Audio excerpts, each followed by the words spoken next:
To me, the PS2 is the best console ever made, and no, it's not because it was the best-selling console ever, or that it was my first console that I played on. I genuinely believe that the PS2 has one of the most solid libraries of games alongside the Nintendo DS. So many great and well-respected PlayStation games got their start on this platform. From God of War to Shadow of the Colossus to Devil May Cry to even Kingdom Hearts. And those that aren't PlayStation exclusive franchises saw their best iterations on this platform, with games like Dragon Quest VIII, Final Fantasy X, Resident Evil 4, Silent Hill 2, Metal Gear Solid 3, Persona 3 and 4, and GTA San Andreas. All of these games are in most cases seen as the best in their respective series, and guess what? They all came out during the PS2's lifespan. Even with all these great games and franchises on the system, some of which have found their way into my top 30 games of all time as of 2023. The first thing that I think of when I think about the PS2 are the 3D platformers that PlayStation brought out and made into some of their flagship franchises. Games like Jak and Daxter, Ratchet and Clank, and the topic of today's video, Sly Cooper.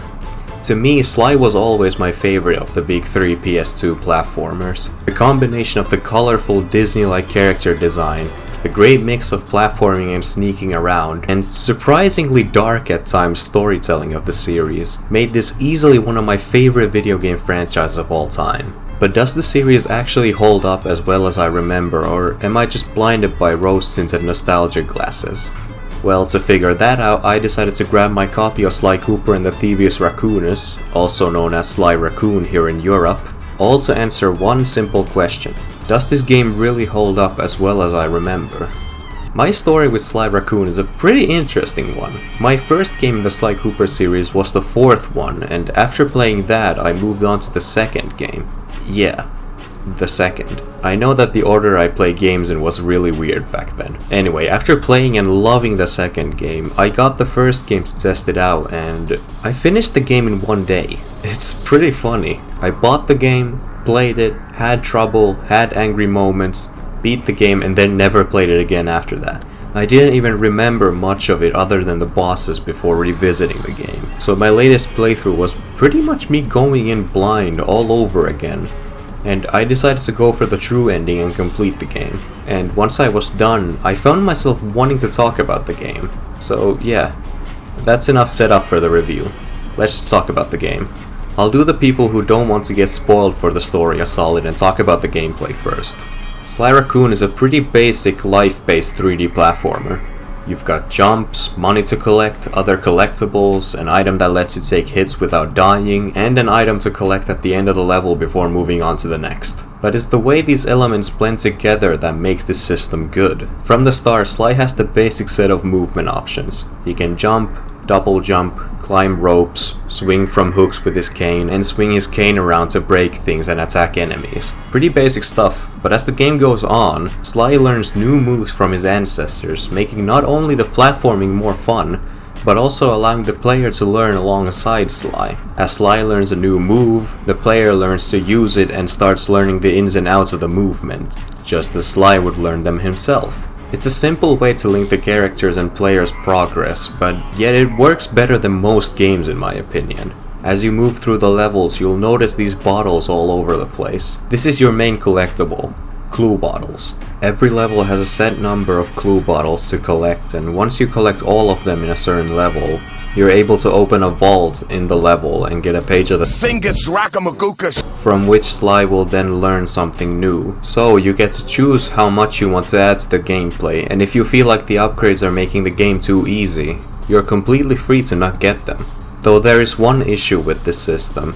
That's the fact that the different upgrades aren't specific to levels. So if you want a specific upgrade that isn't the first one, you need to get all the other upgrades until you get the one you want. But then again, that doesn't bother me since I'm always gonna play this game by collecting everything. But it is still a bit sad that the upgrades are in order instead of getting to choose what you want. Now before we take a break from gameplay to talk about story, I want to talk about the life system this game uses. But before we go through that, let's just quickly explain how the life system usually works in games. I'll be using 3 games as examples. In Crash Bandicoot, you collect 100 Wumpa fruits to get a life. In Super Mario 64 you collect coins to get back health, and if you collect 100 you get a life.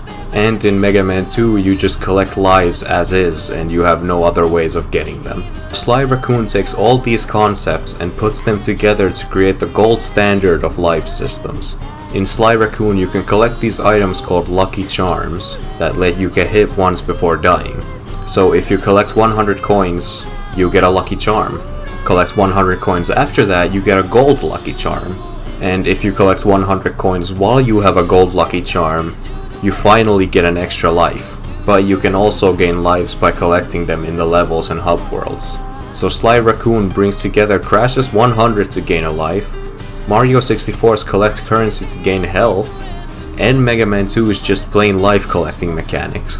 This gives the player the ability to feel good about themselves for collecting 300 coins without getting hit, but also gives the possibility of collecting just lives for those who aren't good enough to do it, so everyone's included. For the record, I'm one of those people who aren't good enough to collect 300 coins without getting hit. But I still like that it's there, because it makes me want to learn the game and get good. When it comes to story, the game doesn't have that much going on, but what's there is definitely enhanced by the gameplay. The story of Sly Raccoon is pretty simple. When Sly was young, he was supposed to inherit a book known as the Thievius Raccoonus, a book made by the legendary Cooper clan, a long line of master thieves who specialize in stealing from criminals. On the night Sly was supposed to inherit this book, 5 people showed up at his family's door, killed Sly's parents, and stole the Thievius Raccoonus. This gang, known as the Fiendish Five, took the book and split it into 5 sets, each member taking 1/5 and going across the world to commit crimes as much as they want. After this happened, Sly was moved to an orphanage, where he met his 2 best friends, Bentley and Murray. These 3 form our main group of members for the first game, and together they plan to take down the Fiendish Five and get Sly's family's book back. As I said, pretty simple. We're given our setup, our villains, and our motivation to take them down, but it's the way the game handles these concepts that really complete this story. As when Sly and his gang arrive in different places around the world, we learn that the Fiendish Five has completely taken over certain parts of different countries, and made living in the areas harder by, for example, causing a storm in Wales, turning a whole city in Utah into a gang's home, and even burying whole villages in snow in China. So as we take these guys down around the world, we also help the people living in these areas, which would become a theme throughout the whole franchise. I mentioned those clue bottles earlier and the pages you'd get after collecting all of them in each level. Those are the remaining pages of the Thievius Raccoonus, and you're forced to beat the final boss before you can go back and collect the last one to get the true ending, where Sly completes the Thievius Raccoonus, finally getting his birthright into his hands, and in the process having learned the secrets of the book, becoming a master thief, and starting to write down his own adventures into the book for his kids to learn from someday. Personally, I feel like this is a pretty good way to conclude this game's story, as it leaves the door open for sequels, and completing the Thievius Raccoonus for this game's true ending also concludes the first part of the story in case if it didn't sell well and warrant a sequel.